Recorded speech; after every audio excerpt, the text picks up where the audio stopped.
নয় ছাত্রীকে বহিষ্কার ইস্যুতে উত্তপ্ত চট্টগ্রাম বিশ্ববিদ্যালয়। শিক্ষার্থীদের একটি পক্ষের অভিযোগ হলো আত্মপক্ষ সমর্থনের সুযোগ না দিয়ে এসব ছাত্রীকে গুরুদণ্ড দেওয়া হয়েছে, যা প্রত্যাহারে তারা 3 দিনের সময় বেঁধে দিয়েছে কর্তৃপক্ষকে।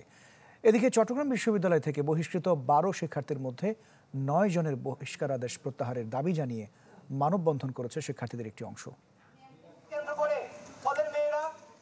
5 ফেব্রুয়ারি একটি অপ্রীতিকর ঘটনাকে কেন্দ্র করে সম্প্রতি 11 ছাত্রীকে বহিষ্কার করে চট্টগ্রাম বিশ্ববিদ্যালয়। সেই ইস্যুতে রোববার দুপুরে এই বিক্ষোভ। শিক্ষার্থীদের অভিযোগ, বহিষ্কৃতদের মধ্যে 2 জনের ব্যাপারে তাদের কোনো বক্তব্য না থাকলেও 9 জন অন্যায়ের শিকার হয়েছে, কেননা কোনো প্রকার আত্মপক্ষ সমর্থনের সুযোগ না দিয়ে তাদের শাস্তি দেওয়া হয়েছে।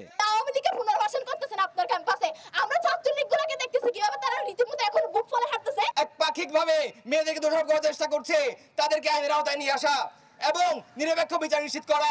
আপনারা শিক্ষার্থীদের কিভাবে মব উস্কে দেন? আপনারা কি এই ভয়ে আছেন যদি কোনো কালে হাসিনা আসে, হাসিনার কাছে মাথা নত করে বলবেন, প্রভু আমরা তো এগুলো করি নাই। বিকেলে সংবাদ সম্মেলনে বহিষ্কৃত শিক্ষার্থীরা অভিযোগ করেন, 5 ফেব্রুয়ারি নানাভাবে হয়রানি করার পর এখন উল্টো তাদের বহিষ্কারের মতো হঠকারী সিদ্ধান্ত নিয়েছে প্রশাসন। বহিষ্কারাদেশ তুলে নিতে তারা 3 দিনের সময় বেঁধে দেন কর্তৃপক্ষকে।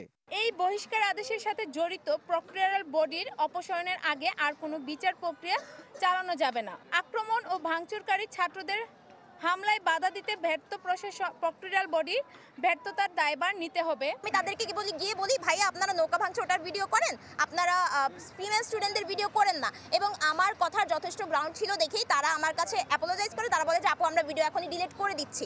এদিকে বিশ্ববিদ্যালয়ের বিভিন্ন স্থাপনা সহ ফ্যাসিবাদের চিহ্ন মুছে ফেলার দাবিতে প্রশাসনিক ভবনের সামনে বিক্ষোভ করেন শিক্ষার্থীদের আরেকটি অংশ। একই সাথে সহকারী প্রক্টরকে লাঞ্ছিত করার প্রতিবাদ জানান।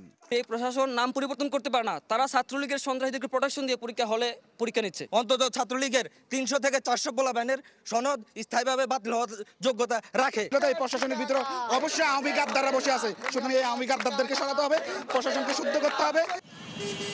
তবে কর্তৃপক্ষ বলছে তদন্ত কমিটির রিপোর্টের ভিত্তিতে বহিষ্কার করা হলেও কেউ আপিল করলে তা দেখা হবে। যে শিক্ষার্থীদের উপর শাস্তি দেওয়া হয়েছে আমাদের রিপোর্টের উপর ভিত্তি করে আমরা দিয়েছি, চুলছাড়া বিশ্লেষণ করে দিয়েছি। সেটি পরিবর্তন করবার জন্য যে শিক্ষার্থীরা ভিকটিম হয়েছে বলে মনে করছে, যাদের উপর শাস্তি আরোপ করা হয়েছে, তারা আবেদন করতে পারে। গেল 5 ফেব্রুয়ারি শেখ হাসিনা হলের সামনে থাকা নৌকা ভাঙাকে কেন্দ্র করে ছাত্রীদের সাথে এক সহকারী প্রক্টর ও শিক্ষার্থীদের একটি অংশের এই অপ্রীতিকর ঘটনা ঘটে। ইবেন মীর, চ্যানেল 24, চট্টগ্রাম।